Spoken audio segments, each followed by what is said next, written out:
જય દ્વારકાધીશ, જય માતાજી। આજનો આપણો વ્લોગ છે જે વર્ષા ઋતુનું વાતાવરણ છે એની ઉપર, અને અમે આવી ગયા છે અત્યારે ગામની નજીક એક નદી આવેલી છે। નદીમાં જે ઘોડાપુર આવેલું છે જોવા બે કાંઠે। તો આપણે કેમેરામેનને વિનંતી કરી કે આજ દેખાડે આપણા નદીનું ઘોડાપુર। અક્ષયભાઈ રાઠોડ જે કેમેરામેન છે આપણા, એને વિનંતી કરીએ કે ઘોડાપુરનો એક નજારો આ દેખાડે। અને મિત્રો આજ નદી અમારા ગામની ફૂલે ફૂલ સપાટી ઉપર જઈ રહી છે મિત્રો। બે કાંઠે નદી આવી ગઈ છે। અક્ષયભાઈ રાઠોડ જે કેમેરામેન, અને નદીનું સ્તર વધતું જ જાય છે મિત્રો, ધીમે ધીમે વધતો જાય છે નદીનું સ્તર। તો તમે મિત્રો જોવો છો કે નદીનું સ્તર કેટલું વધી રહ્યું છે, અને આગળ નદી બે કાંઠે જઈ રહી છે મિત્રો। અને હજી મિત્રો એક નદી આપણે બીજી છે કે કાળુભાર, જે કે આપણા ભાવનગર જિલ્લાની મોટામાં મોટી નદી છે, તે આપણે જોવા જવાનું છે કાળુભારે। તો ચાલો મિત્રો આપણે જઈએ કાળુભારે। અને અહીંયા અમારા ગામના છોકરાઓ આવી ગયા છે જોવા માટે નદી।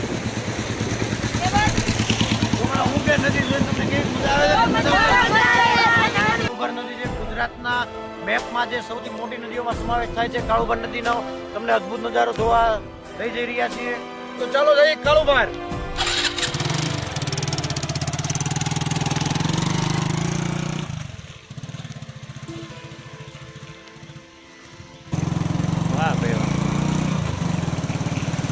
તો મિત્રો હવે અમે આગળ રસ્તા ઉપર જઈ રહ્યા છીએ અમારો ચેતક લઈને। અમારો ચેતક જે છે ત્રણેય ઋતુઓમાં એક જ સરખું કામ આવે, 3 સવારી 4 સવારી ને 1-2 છોકરા પણ સાથે હોય તો પણ કઈ ચેતક ઉતારો કરતો નથી। હવે અમે જઈ રહ્યા છીએ। તો મિત્રો તમે જે અત્યારે આ કાંટાળું બાવળના જે જંગલ જોઈ રહ્યા છે, એમાં રોજડા છે, ભૂંજરા છે, હાવજ છે, ક્યારેક હાવજ આવી રીતે લટારું મારવા, ખૂબ જ અદ્ભુત નજારો છે। એમાં 3-4 ધાર્મિક સ્થાન છે, અને અમારી સાથે મિત્રો જે અમારી ટીમ છે તે આગળ ચાલતા રહેવાના થઈ ગઈ છે। કાળુભાર નદીની એકદમ નજીકમાં જે આ રામેશ્વર મહાદેવનું મંદિર આવેલું છે, તમે દર્શન કરી લેશો,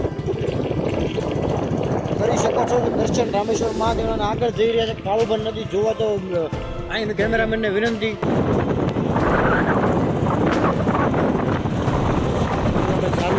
જઈ રહ્યા છે વિડીયો શૂટિંગ કરવા માટે। અમે જે હેરાન થઈએ છીએ એ પ્રમાણમાં લાઈક, શેર અને સબસ્ક્રાઈબ કરી દેજો। તો મિત્રો તમે જોઈ રહ્યા છો અમે જે આગળ જે નદી દેખાડી, એ નદીનો આગળનો જે આ ડેમ છે એકદમ ઘોડાપુર બે કાંઠે નદી વહેતી રહી છે।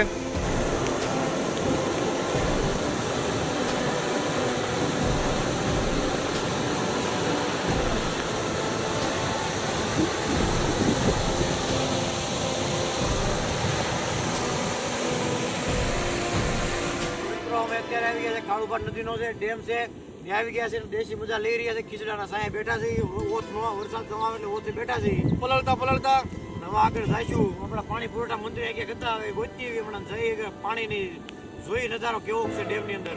ચાલો મિત્રો કેમેરામેન આગળ બતાવો જરા કાળુભાઈનો નજારો।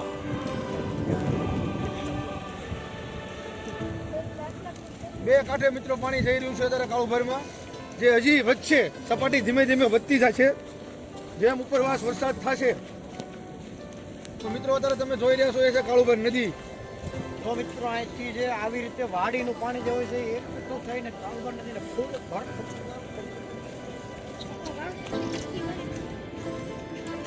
તો મિત્રો તમે જોઈ રહ્યા છો કાળુભાર નદી અંદર અમે જોઈએ છીએ કે હું અમને અંદર દેખાય છે કે અંદર પાણીનો પટારો ભરેલો મળી જાય, પટારો પૌધાનો ભરેલો મળી જાય, જે કાંઈ મળે ગોતી નહીં કે અમારો વ્લોગ ન બનાવવો પડે, બીજો ધંધો કરવી છે।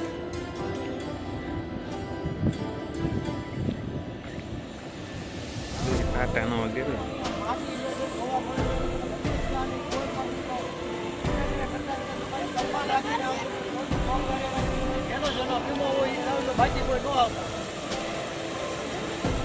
શેરો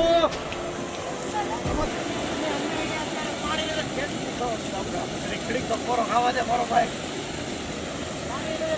ખાય છે પાણકા જે તમને દેખાડીએ છીએ।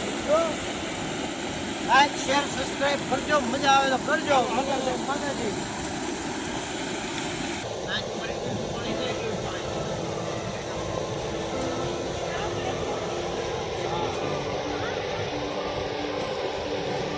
અત્યારે મિત્રો કાળુભારમાં ઘોડાપુર જોઈ રહ્યા છો।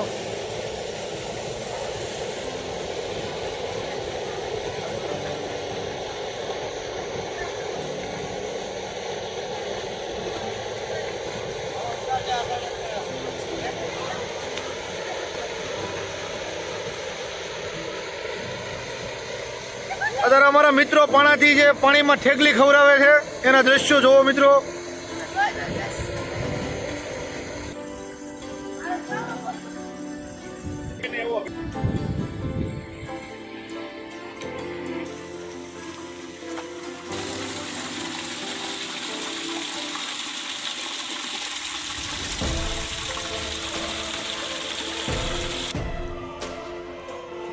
મિત્રો અત્યારે હવે અમે જઈએ છીએ કાળુભાઈના બીજા ડેમ જોવા. મિત્રો તમે જોઈ રહ્યા છો ખેતરોમાં પાણી ભરાઈ ગયા છે ફૂલ. મિત્રો તમે જોઈ શકો છો આજુબાજુના નાના મોટા ખાડા તળાવ નદી ખેતર બધું ભરાઈ ગયું છે.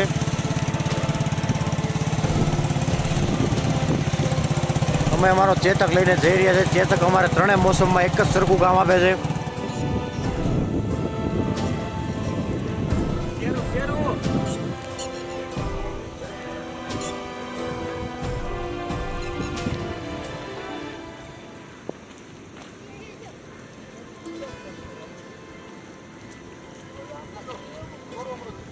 તો મિત્રો અમે અત્યારે આવી ગયા છે કાળુભાર નદીએ.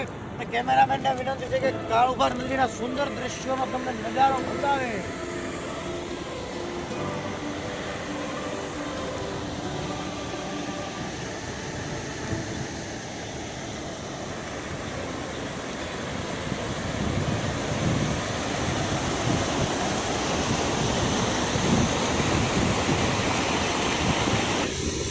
તો મિત્રો હવે અમે અમારો બ્લોગ અહીંયા ખતમ કરીએ છીએ. અને તમે જેવી મહેનત કરી છે આ પલળતા જે કેમેરામેન ભાવેશભાઈ એ રીતે તમે તમારો સપોર્ટ કરતા રહેજો. તમારી રીતે લાઈક શેર સબસ્ક્રાઈબ કરતા રહેજો. ઊંઝાદાની સબસ્ક્રાઈબ કરજો. જય દ્વારકાધીશ, જય માતાજી.